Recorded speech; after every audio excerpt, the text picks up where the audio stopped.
Hey, what's going on, you guys? So this is a bit of an update.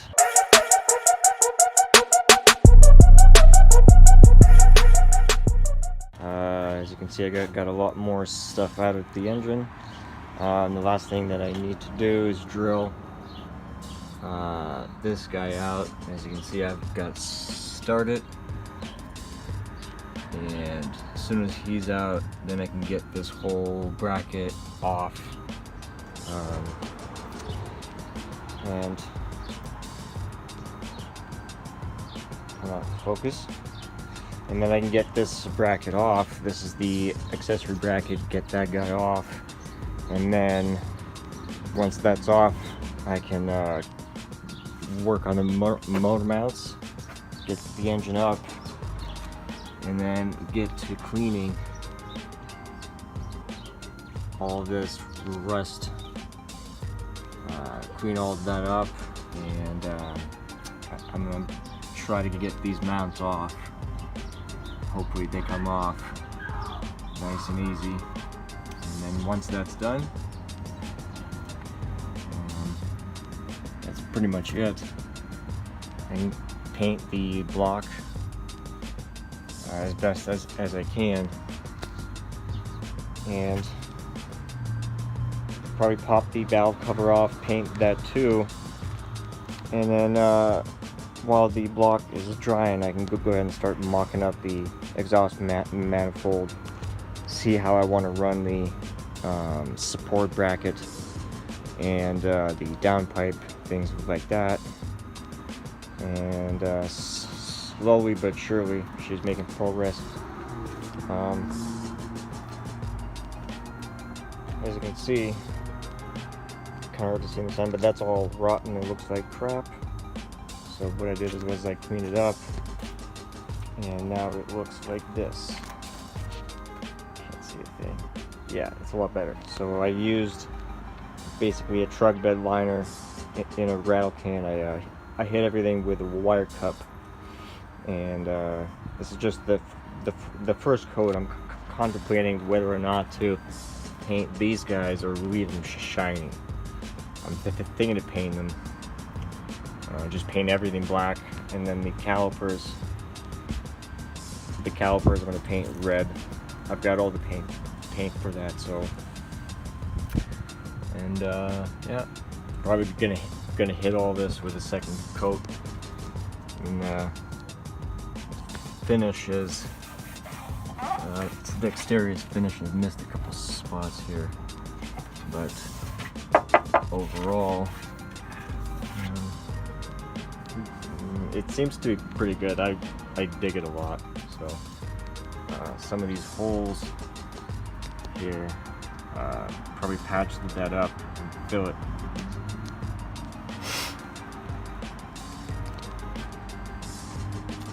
So that's the update so far. I need to get that accessory bracket off, and then get to wire cupping pretty much everything that I see. Just touch everything, and yeah. Alright, made a bit more progress. Got the accessory bracket off. Started to hit the engine with the wire cup. It's coming out slowly but surely. Starting to look pretty good. I still can't get the oil housing off. I need a bigger wrench or socket. There's a nut on the underside.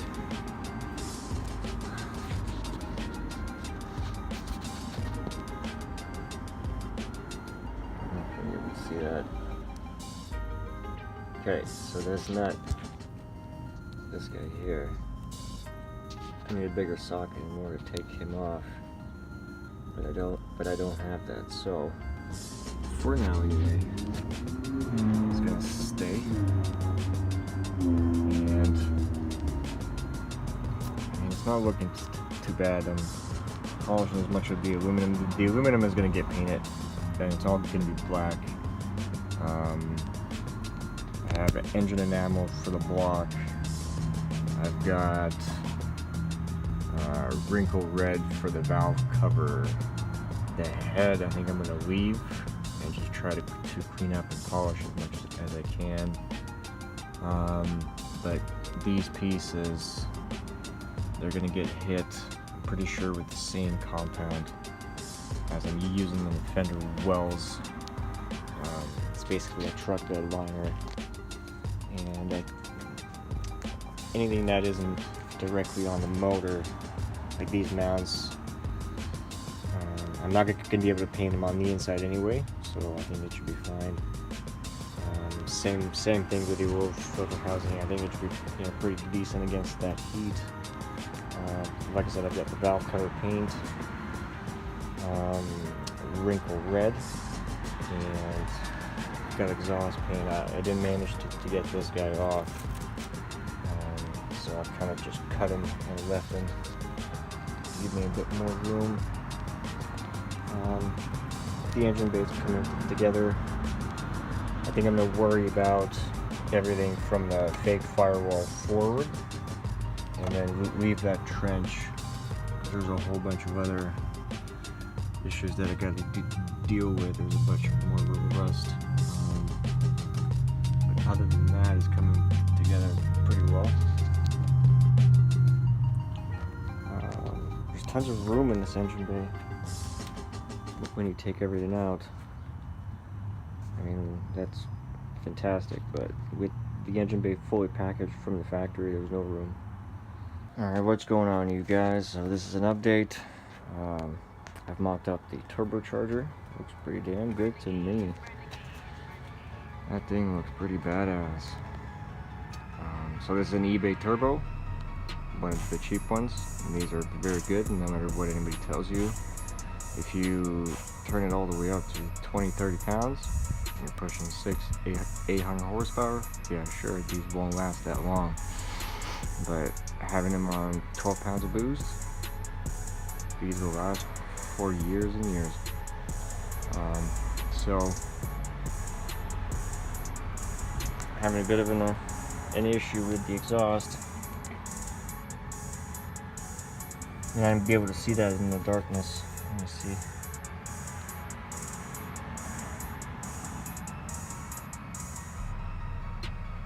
Oh, there's a pipe there. I'm gonna try and mate that together. But other than that, this might be a cool hood exit. And then obviously on this side, you see this monster. Got ourselves an Edelbrock.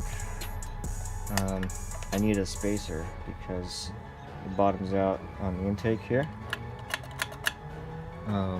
It doesn't open or close all the way. You won't be able to see inside there. But yeah, that's what that looks like. So there will be a carburetor hat here running down, and as you can see, the turbo is clocked up, so there won't be an intercooler because of the Venturi effect. If you don't know, Google it, find it, check it out. That's what the big carburetor does. The way that I'm not sure exactly on the science, but basically when air is forced to go downwards and to go next to fuel, it creates a Venturi effect, and the Venturi effect of the fuel dropping and being sucked in is helping the heat the heat exchange effect to happen, to exchange the two temperatures between the fuel and the air, the incoming air, which will get a temperature drop of about half, which intercoolers can get heat soaked, and especially in traffic and stop and go in the summer, they might not work as well. And also gets rid of a whole bunch of plumbing.